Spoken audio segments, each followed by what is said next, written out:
Chicos, ¿cómo les va? Vamos a resolver un problema. ¿Sí? En esta primera instancia vamos a resolver los problemas de la cartilla, que son los problemas de entrada para ir entendiendo de a poco los temas en cuestión.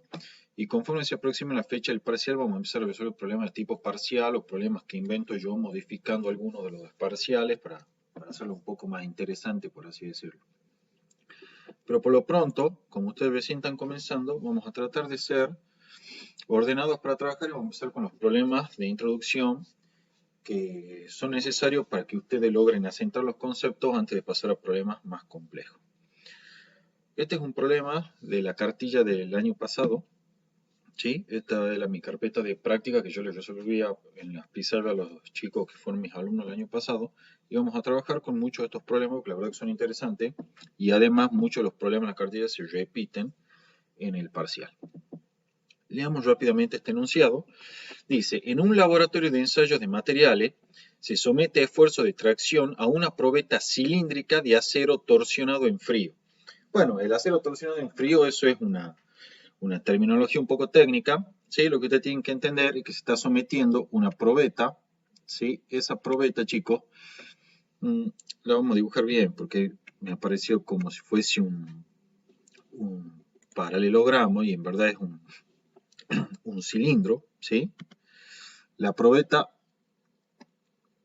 vamos a ver, ahí estamos, ¿sí? La probeta es esta de acá, digamos, cilíndrica, que se ve de perfil como si fuese un prisma, ¿sí? Pero saben que no es un prisma, sino que es un cilindro.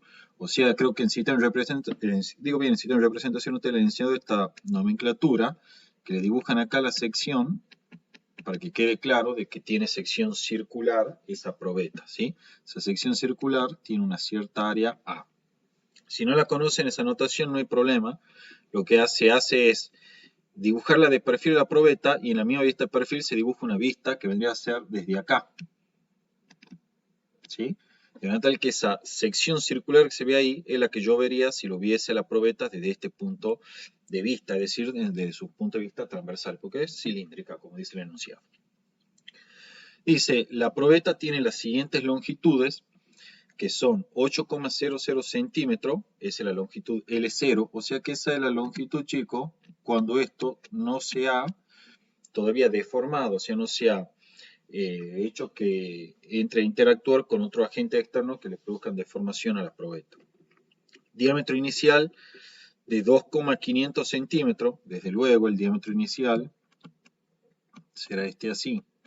¿Sí? Estoy dibujando acá nomás para que se ubiquen, después vamos a ir a la resolución bien. Y dice, los valores de esfuerzo y deformaciones obtenidos en el ensayo se muestran en la tabla. Si ustedes recuerdan la teoría, yo en esa teoría le dije que los materiales, como son en este caso esta probeta cilíndrica, se someten a lo que se denominan esfuerzos de tracción, ¿sí? En unas máquinas especiales que están en el laboratorio de la facultad, que lo que hacen es darle o graficarle el sigma versus el épsilon. ¿Qué era el sigma? El sigma, si ustedes lo recuerdan, era el esfuerzo al que se somete la probeta, que se define como la fuerza sobre el área. ¿Sí? Era una magnitud escalar, se denotaba con la letra sigma. Este es el módulo de la fuerza y este es el área A. ¿Cómo se aplicaban esas fuerzas, chicos? Bueno, si ustedes lo recuerdan, podemos hacer un poco de acercamiento acá. ¿Sí? Si ustedes recuerdan, en un esfuerzo de tracción, las fuerzas se aplicaban en dirección normal a la superficie, ¿sí? Y en sentido hacia afuera, justamente buscando deformar mediante un esfuerzo de tracción a la probeta en cuestión. Bien, el esfuerzo sigma se medía en newton sobre metro cuadrado y epsilon es lo que se llamaba la deformación unitaria de la probeta. Todo esto que yo estoy explicando acá lo podemos explicar de una forma un poquito más detallada, de hecho lo voy a hacer aquí. ¿Sí? Nosotros vamos a tener, por ejemplo, lo siguiente. Voy a incrementar el espesor para que se note más, un poco más incluso. Ahí. Vamos a dibujar la probeta, ¿sí? Esta probeta, que es la cual va a estar sometida al esfuerzo de tracción, tiene inicialmente esta longitud, ¿sí? Que es la longitud inicial, que es la que me está dando el enunciado, ¿ven? El L0 de 8,00 centímetros. Y tiene también inicialmente un diámetro inicial. Ese diámetro inicial es de 2,500 centímetros, que es el que me da el enunciado. Cuando se le aplican las fuerzas, chicos, a nuestra probeta, y lo vamos a indicar acá.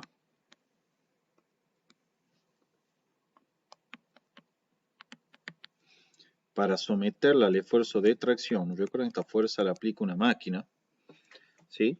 Lo que se observa, y eso lo voy a denotar con el color azul, para que no se superponga, es lo siguiente. Se observa en primer lugar un alargamiento de la probeta, ¿sí? Como lo estoy dibujando yo aquí en azul.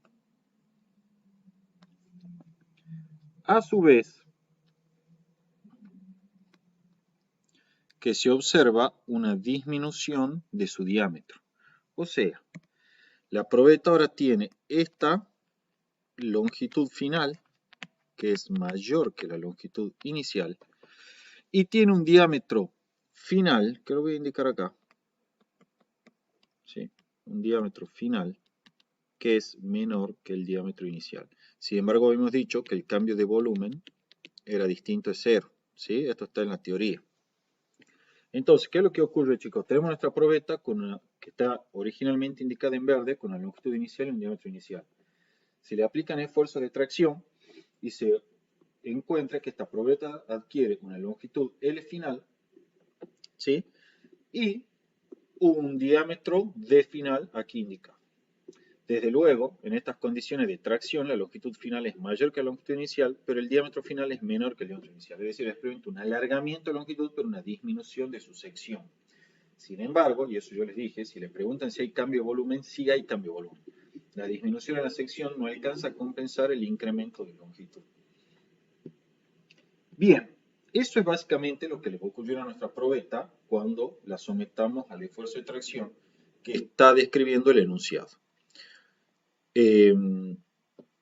Ya habíamos anotado que el sigma es la fuerza sobre el área. Ah, bien, y algo más, lo vamos a anotar acá, como para que ya quede todo sintetizado. El sigma, chicos, se define como la fuerza sobre el área, mientras que la deformación unitaria, que es el épsilon que aparece ahí en la segunda columna de la tablita, era el delta de L sobre el L0.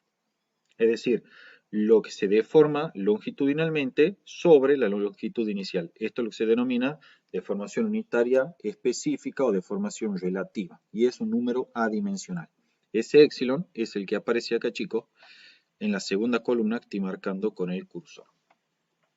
Entonces, esta tablita son los datos que se obtienen de hacer el experimento de tracción y me da el esfuerzo que tengo que aplicarle a la probeta, por ejemplo, 1,02 por 10 a la 8 newton sobre metro cuadrado, para producir una deformación de 5,00 por 10 a la menos 4. Esto es adimensional, recordemos que es una deformación unitaria. O, por ejemplo, otro valor, 2,44 por 10 a la 8 newton sobre metro cuadrado, para producir una deformación unitaria de 15,0 por 10 a la menos 4 adimensional. ¿Sí? Y así sucesivamente. Finalmente, fíjense que la rotura del material se da para un esfuerzo de 4,38 por 10 a la 8 newton sobre metro cuadrado. ¿Sí? O sea, esta es una tablita de valores. Si ustedes meten esta tablita de valores al Excel, ¿sí? Le va a graficar la curva sigma versus epsilon que hemos visto nosotros en la teoría y que está explicada en la teoría. ¿Sí? Repito una vez más, si introducen esta tabla de valores al Excel, le va a graficar la curva sigma versus epsilon que es la que vimos nosotros en la teoría. Bueno, de hecho es el apartado A. Fíjense, dice representar gráficamente sigma versus epsilon. Ya saben, esto es una tabla de valores, ¿sí? ¿Cómo la van a graficar a sigma versus epsilon? Yo les cuento nomás, no lo voy a graficar acá, ¿sí? Simplemente se lo dejo a ustedes para que lo hagan, pero les comento cómo sería. Ustedes van a dibujar el sigma en el eje de las ordenadas, o sea, el eje vertical, ¿sí? Van a dibujar el epsilon en el eje horizontal, y aquí van a trazar la gráfica, ¿sí? Que va a tener primero, van a encontrar que tiene una forma casi lineal, después se pierde un poco la linealidad y después finalmente se llega a la ruptura. Bueno, esa gráfica, obviamente, para obtenerla van a ir trazando los puntos que tienen por coordenadas a sigma y epsilon. Epsilon en el eje horizontal, sigma en el eje vertical, van trazando, si es que lo hacen en forma manual, y obtienen una grafiquita de este estilo. Si no, la ponen directamente en el Excel. Los profesores en la práctica, por lo general, las ponían en el Excel y directamente llevaban la gráfica computarizada, digamos, a la práctica y se la mostraban, que esto de dibujarlo en la pizarra es bastante molesto. Entonces, vamos al apartado A. Me pide representar gráficamente sigma versus epsilon. Bueno, yo no lo hice en forma cuantitativa, sino que simplemente lo hice en forma cualitativa, así recién. ¿Sí? Y después me dice, describir cualitativamente el comportamiento del material sometido a tracción. Escribe una expresión matemática o ley que describe el comportamiento al menos en cierto intervalo de esfuerzos, dice. Bueno, repasemos rápidamente lo que hemos visto en teoría. Nosotros sabíamos que esta gráfica tenía básicamente o esencialmente tres esfuerzos que eran los más importantes para nosotros. ¿Sí? Lo vamos a indicar acá. Lo vamos a indicar acá y vamos a indicar ahí. Y listo. ¿Cuáles eran esos esfuerzos, chicos? En primer lugar, nosotros sabíamos que dentro de un cierto rango, ¿sí? La gráfica sigma versus epsilon tenía un comportamiento lineal, de manera tal que la deformación unitaria que experimentaba el bloque, el cilindro, es un cilindro, no un bloque, el cilindro, era proporcional al esfuerzo. Es decir, si yo quería que la deformación sea el doble, tenía que aplicar un esfuerzo de también el doble. Pero eso no era eterno, eso solo valía dentro de cierta región, que era la región de linealidad. Esa región de linealidad está acotada aquí por el sigma límite de proporcionalidad. Todo esto que yo estoy explicando ya está explicado en la teoría, que es el que está aquí. Solo hasta este sigma límite de proporcionalidad se verifica la relación de linealidad entre sigma y epsilon. De manera tal que, según lo que yo dije recién, si duplico el esfuerzo, se duplicaba la deformación unitaria, y si la deformación unitaria se triplicaba, era porque había triplicado el esfuerzo. Solo en esta región, solo hasta el límite de proporcionalidad, ¿sí? Solo esta región acá, que la voy a trazar así en azul, o en rojo también si quieren, para enfatizarla, ¿sí? Solo ahí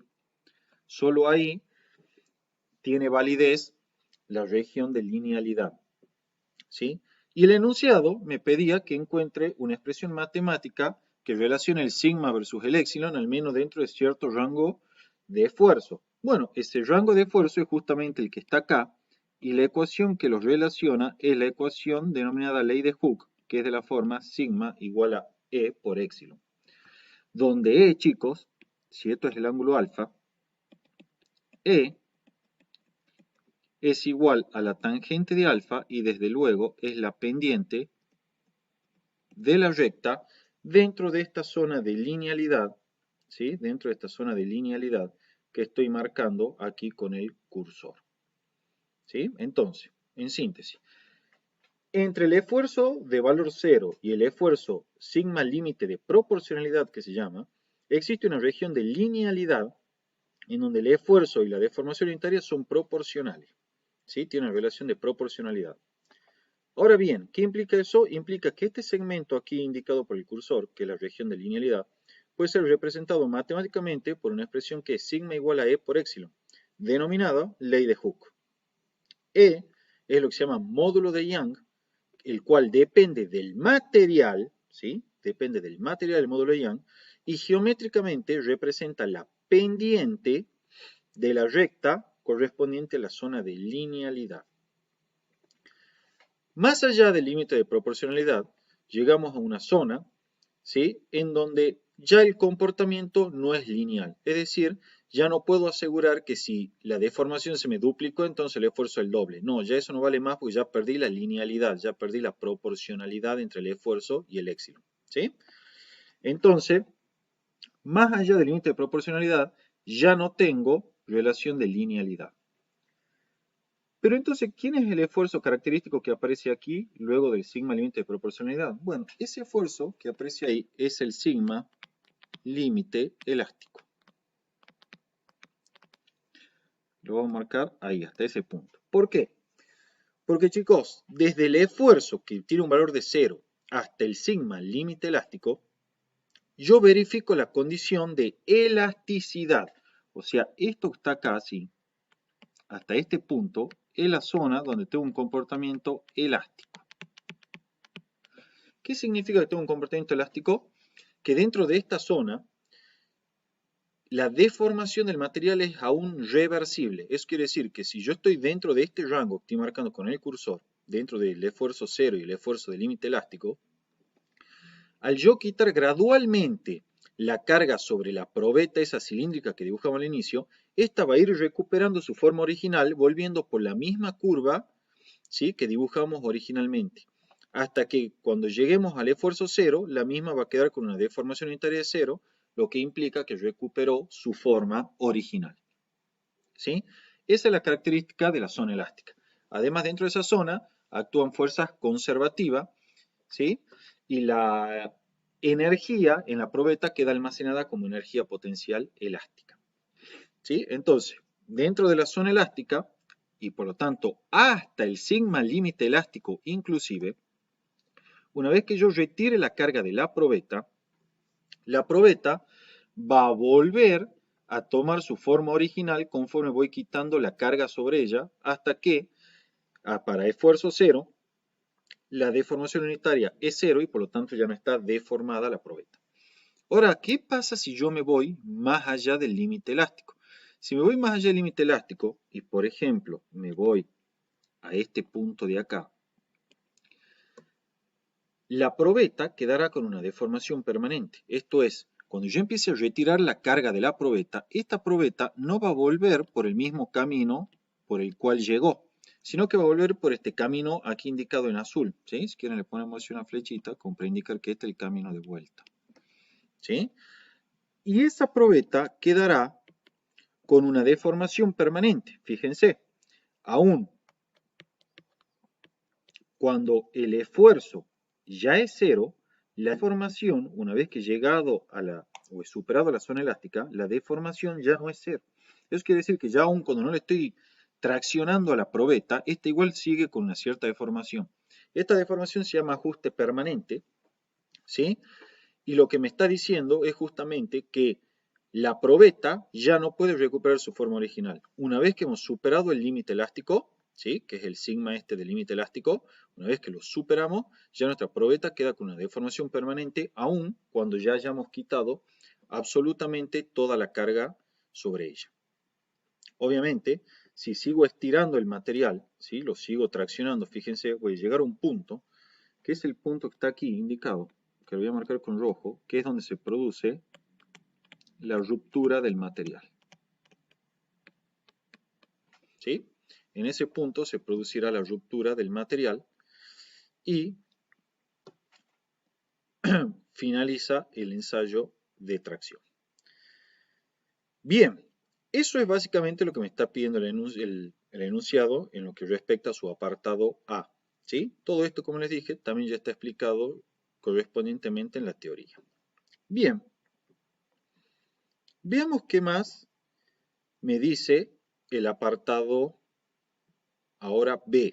Pero antes quiero hacer una aclaración. Por favor recuerden que la ley de Hooke, sigma igual a E por epsilon, solo vale hasta el límite de proporcionalidad incluido. Más allá del límite de proporcionalidad ya no vale. No importa que estemos dentro de la zona elástica. Si hemos superado el límite de proporcionalidad ya no vale la ley de Hooke, hemos perdido la relación de linealidad. ¿Sí?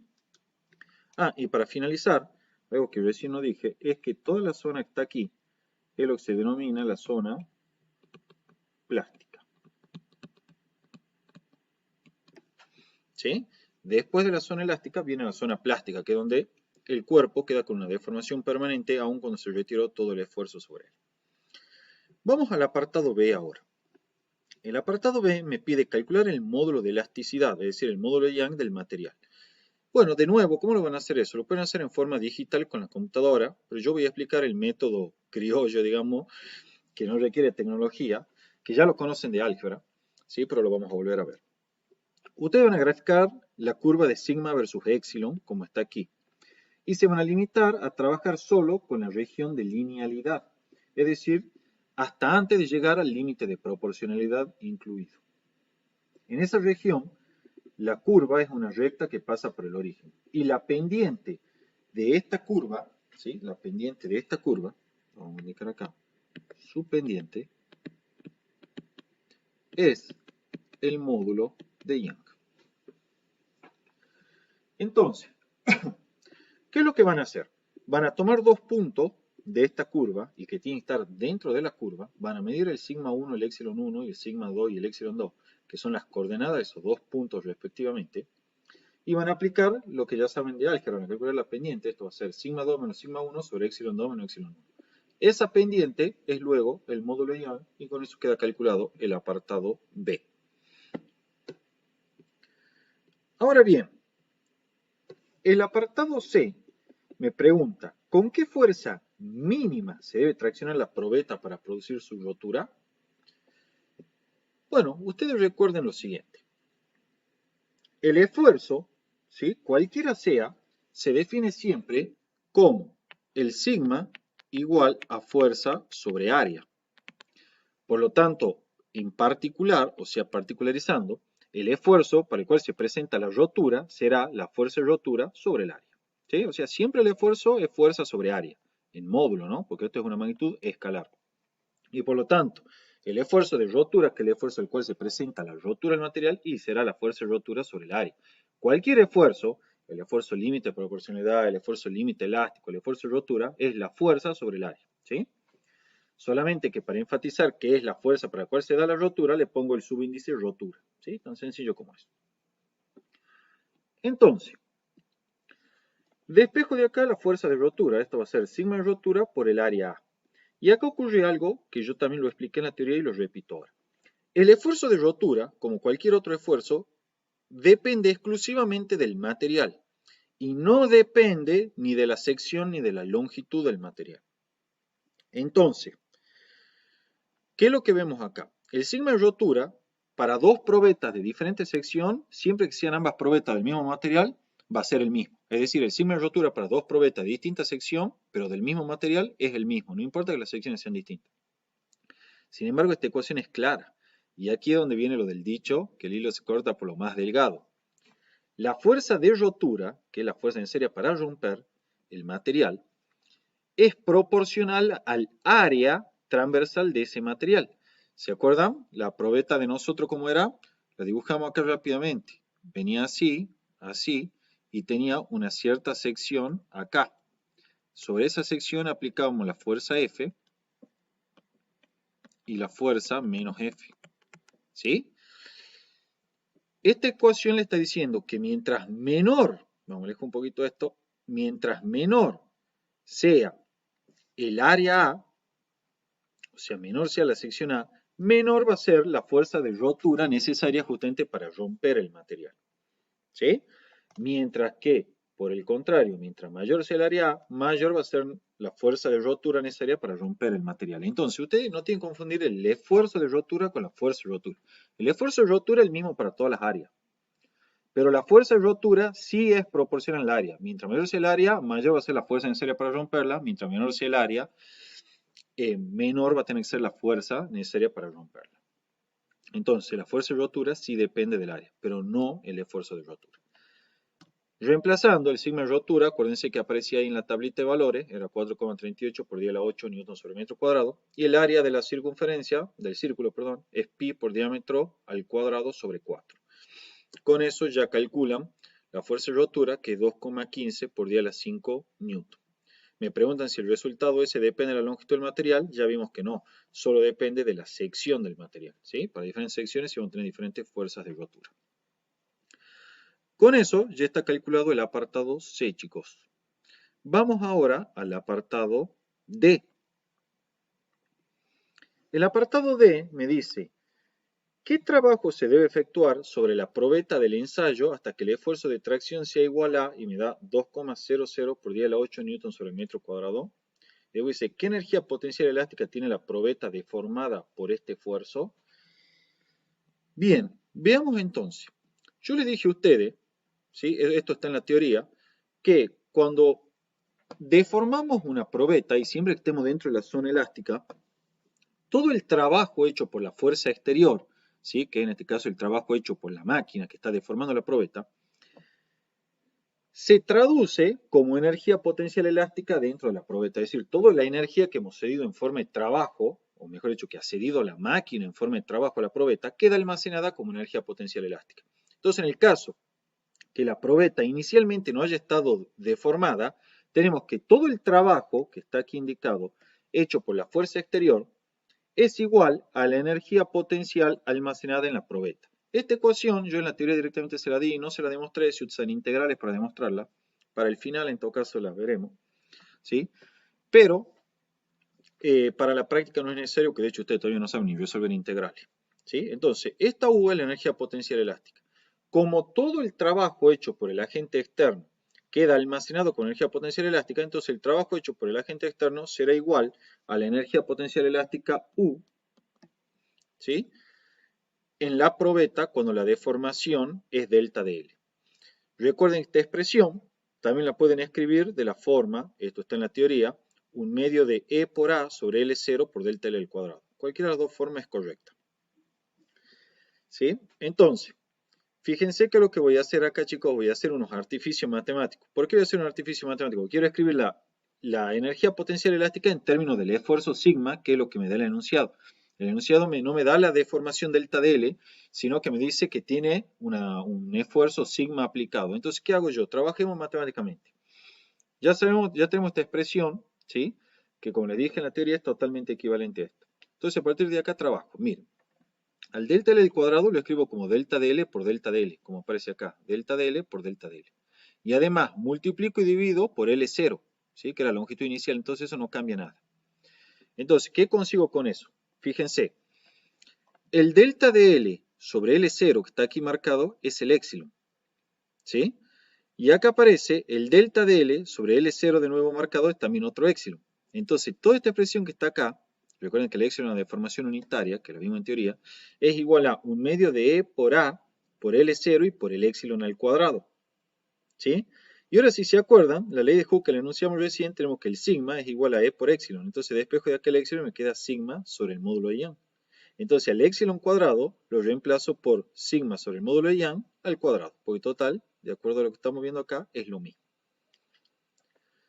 Entonces con esto, chicos, ya tengo una expresión, ¿sí? Que me da el trabajo hecho por el agente externo, que es lo que me pide el problema, como función del esfuerzo aplicado en ese instante por la máquina o por el agente externo, que es lo mismo. Entonces, a partir de acá, simplemente se reemplaza por los valores. Acá está el sigma, que es el que me lo dan en el enunciado, ¿sí? Y con eso ya tengo el resultado correcto para el cálculo del trabajo de fuerza externa. No sé si lo usa el cálculo, la verdad, numéricamente. No lo hice numéricamente, porque creo que me acuerdo que estábamos apurados con los chicos. No importa, lo hacen ustedes, lo que tienen que reemplazar son los valores. El módulo de Young ya lo teníamos de antes, lo calculamos como la pendiente de la recta. La sección la calculan es pi por diámetro al cuadrado sobre 4, la longitud inicial se la dan. Y el sigma, ¿sí? Que se lo da el enunciado, que es 2,00 por 10 a la 8 newton sobre metro cuadrado. Entonces ese es el trabajo hecho por el agente externo, ¿sí? Como habíamos dicho, el trabajo hecho por ese agente externo es igual a la energía potencial elástica retenida en la probeta, porque era análogo a estirar un resorte. Toda la energía que yo le cedo al resorte cuando lo voy deformando o estirando, ¿sí? Queda almacenado como energía potencial elástica en el resorte. Bueno, acá igual. Toda la energía que yo le cedo a la probeta conforme la voy estirando, queda almacenada como energía potencial elástica en la probeta. En definitiva, esta era la razón por la cual el trabajo hecho por el agente externo era igual a la energía potencial elástica U. Ahora bien, me piden entonces que calcule esa energía potencial almacenada. Bueno, no hay que hacer nada, ya está calculada. Acabamos de decir U, que la energía potencial almacenada es igual al trabajo que hizo la máquina para deformar la probeta. Ya lo habíamos calculado anteriormente, así que simplemente hay que volver a copiar el valor que nos dio esta expresión que está aquí, ¿sí? Eso es igual también a hacer un medio de F por delta L. Recuerden que son todas expresiones equivalentes, ¿sí? Yo ahí simplemente las anoté. Bien, eso es en lo que a los conceptos energéticos respecta, ¿sí? Insisto que todo está explicadito también en la teoría y me pueden hacer las consultas por WhatsApp. Por último, el apartado E me pide que calcule el número de Poisson, o lo que es lo mismo el módulo de Poisson del acero en ensayo no, perdón, me dice, el número de Poisson del acero en ensayo es igual a 0,28. Entonces me pregunta, ¿en cuánto había disminuido el diámetro de la probeta cuando estaba sometido al esfuerzo indicado en el apartado D? El esfuerzo indicado en el apartado D son estos, los 2,00 por 10 a la 8 newton sobre metro cuadrado. Entonces, el módulo de Poisson, chicos, nosotros sabemos que es el negativo, vamos a hacer un acercamiento, de la deformación unitaria transversal sobre la deformación unitaria longitudinal. La deformación unitaria transversal es igual a menos mu por épsilon cuando la despejo de acá. Mu es el módulo de Poisson, recuerden eso. Ahora bien, ¿quién es la deformación unitaria transversal, chicos? Es el delta de D sobre D0, o sea, es lo que cambia el diámetro de la probeta sobre el diámetro inicial. Igual a menos mu por el épsilon, ¿sí? Entonces, fíjense, yo de acá puedo trabajar de la siguiente forma. Esto es igual a menos D inicial por mu. Y si ustedes recuerdan, el épsilon, que es la deformación unitaria longitudinal, se relaciona con el esfuerzo mediante la ley de Hooke. Era el sigma es igual a L por el épsilon. ¿Sí? Este épsilon de acá es el que aparece acá. Entonces el espejo de aquel épsilon me queda sigma sobre el módulo de Young. Entonces vengo y escribo, esto es igual a menos D0 por mu. Y en vez de escribir ahora el épsilon, que es la deformación longitudinal, escribo el sigma sobre el módulo de Young. Al sigma ya lo tengo, son los 2,00 por 10 a la 8 newton sobre el metro cuadrado, el módulo de Young lo calculamos, el módulo de Poisson me lo da enunciado y el diámetro inicial me lo da enunciado. Entonces a partir de acá ya puedo tener calculado el cambio en el diámetro D, que es lo que me pedía este enunciado. ¿Sí? Recuerden acá, pues vamos al apartado E, me pide ¿sí? En cuánto había disminuido el diámetro de la probeta cuando estaba sometido al esfuerzo indicado. Bueno, la disminución es el delta de D. ¿Sí? Aquí está. Desde luego, fíjense que me va a quedar una cantidad negativa, por eso está el signo menos adelante, como tiene que ser, porque en el esfuerzo de tracción habíamos dicho que la probeta, fíjense que estaba el dibujito, experimentaba una disminución de su diámetro inicial hasta tomar un valor de final. ¿Sí? Entonces el delta de D era negativo. Bien, con eso, chicos, ya está totalmente resuelto el problema. Esta es una observación que por ahora la vamos a saltear, no me interesa que la veamos, por el hecho de que involucre integrales, y ustedes integrales todavía no saben, ¿sí? Esta es la demostración, chicos, de la expresión para calcular el trabajo, ¿ven? Resuelven este integral que la van a ver en cálculo 2, ¿sí? Y llegan a la expresión que nosotros tenemos. Pero bueno, cuando vean integrales, la vamos a tener en consideración. Por ahora no, porque, como les digo, no me interesa, no le van a tomar cosas que involucren resolver integrales, al menos no en esta parte. En la segundo parcial de termodinámica sí se lo van a pedir, pero aquí al menos no. Para finalizar, quiero hacer énfasis una vez más en la parte energética, que es con lo que más problemas suelen tener. Repito una vez más que aquí la analogía que tienen que hacer es la de un resorte, o sea, estirar una probeta, o sea, una probeta de acero, aunque no lo crean, es totalmente análogo, al menos dentro de cierto rango, a estirar un resorte. ¿Sí? Entonces, así de la misma manera, cuando van deformando el resorte, todo el trabajo que ustedes hacen sobre el resorte queda almacenado con energía potencial elástica del resorte, aquí también todo el trabajo que hace un agente externo queda almacenado con energía potencial elástica de la probeta. La expresión para energía potencial elástica es un medio de F por delta dL y sale, ¿sí? Como les dije acá recién, que acá está la demostración, a partir de resolver esta integral de acá, que por ahora no la saben resolver y no me interesa que lo sepan tampoco. Por ahora, créanme que la expresión de energía potencial elástica es un medio de F por delta D. De hecho, cuando yo la cursé a física 2, ni siquiera me la demostraron la expresión directamente, me dejaron así y listo. ¿Sí? Bueno, eso sí es lo único con lo que quiero hacer énfasis, chicos. Bueno, con eso queda terminado este primer problema de deformación, ¿sí? Y ya vamos a seguir viendo los otros ejemplos y luego vamos a empezar a incrementar la dificultad con problemas adicionales.